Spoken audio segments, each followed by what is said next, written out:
दोस्तों, क्लासरूम में आपका स्वागत है 25 से 31 अक्टूबर तक के करंट अफेयर्स के साथ। आइए बात करते हैं। राजस्थान की बात करेंगे। आईआईटी जोधपुर। आईआईटी जोधपुर ने ऐसा पदार्थ बनाया है जो लड़ाकू विमानों पर लगाने के बाद लड़ाकू विमानों को दुश्मन के रडार से बचाया जा सकता है।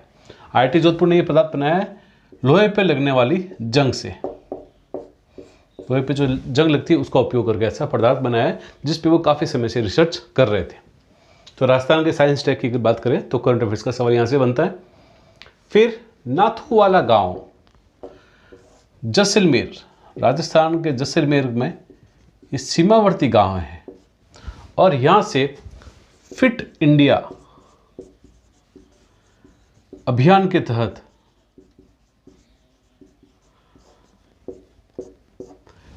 एक वॉकथॉन का आयोजन यहाँ पे किया गया था।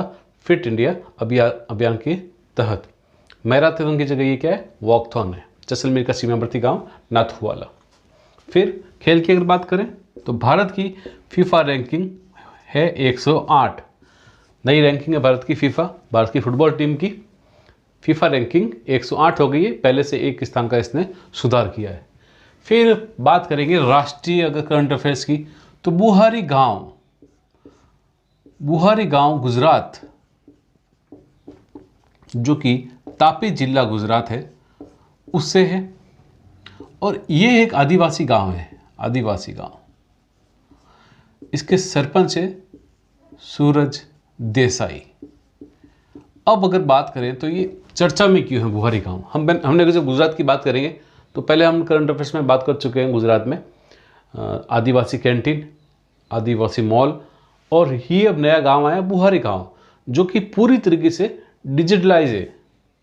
पूरी तरीके से तकनीक का इसमें उपयोग किया गया है। पूरे गांव के लिए सेंट्रल वाईफाई है, पूरा गांव वाईफाई का उपयोग करता है। 150 से अधिक सीसीटीवी कैमरा है। सीसीटीवी कैमरे पूरे गांव में लगे हुए हैं। उसके सिवा 90% सौर ऊर्जा का ये गांव उपयोग करता है और उसके सिवा है अंडरग्राउंड सीवरेज लाइन है यहाँ इस गांव में। और इसमें ये जो सरपंच है सूरज देसाई, इनका महत्वपूर्ण योगदान है। ये तकनीक को जानने वाले पढ़े लिखे सरपंच है। तो महत्वपूर्ण सवाल बनता है, गांव भी इंपॉर्टेंट है और जो सूरज देसाई इनका नाम भी इंपॉर्टेंट है। गुजरात में जो पहले करंट अफेयर्स हमने बात की, ध्यान रखें, आदिवासी कैंटीन, आदिवासी मॉल, और अब ये नया गाँव जो कि पूरी तरीके से डिजिटलाइज है।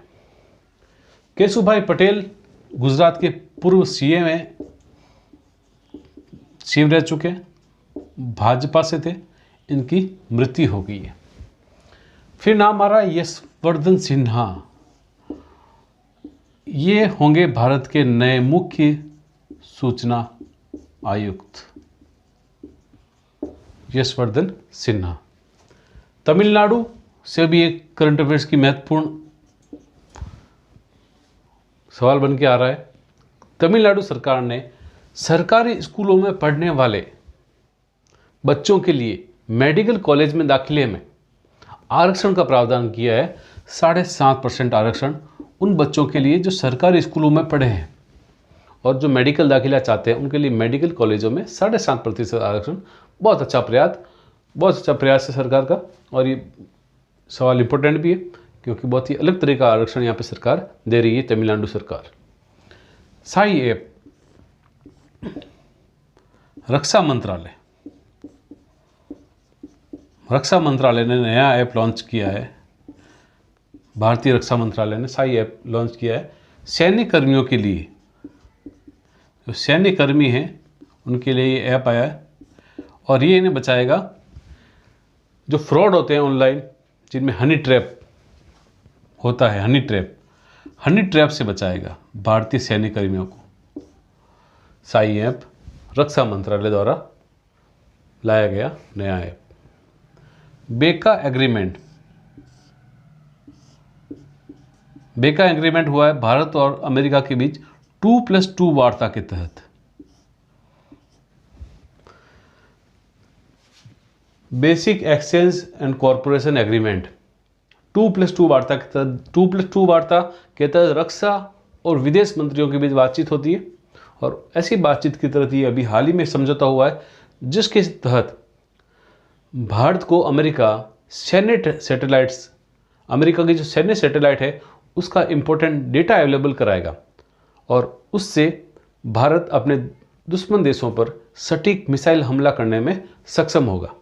चीन के साथ बढ़ते हुए तनाव में भारत और अमेरिका के बीच संबंध प्रगाढ़ हो रहे हैं, बेहतर हो रहे हैं और यह सैन्य समझौता जो है उसी की दिशा में एक कदम है। बेका एग्रीमेंट 2+2 वार्ता, ध्यान रखें यहाँ पर भी सवाल बनता है और यहाँ पर भी सवाल बनता है कि ये क्या एग्रीमेंट है और 2+2 वार्ता क्या होती है। रक्षा और विदेश मंत्रियों के बीच होने वाली वार्ता, दोनों तरफ से रक्षा विदेश मंत्री आएंगे, उनके बीच बातचीत होती है और ऐसी ही बातचीत में ये समझौता किया गया है, बेका एग्रीमेंट। रीसेट 2BR2 ये एक भू अवलोकन उपग्रह है जो कि PSLV C-49 लॉन्चिंग व्हीकल से भेजा जाएगा।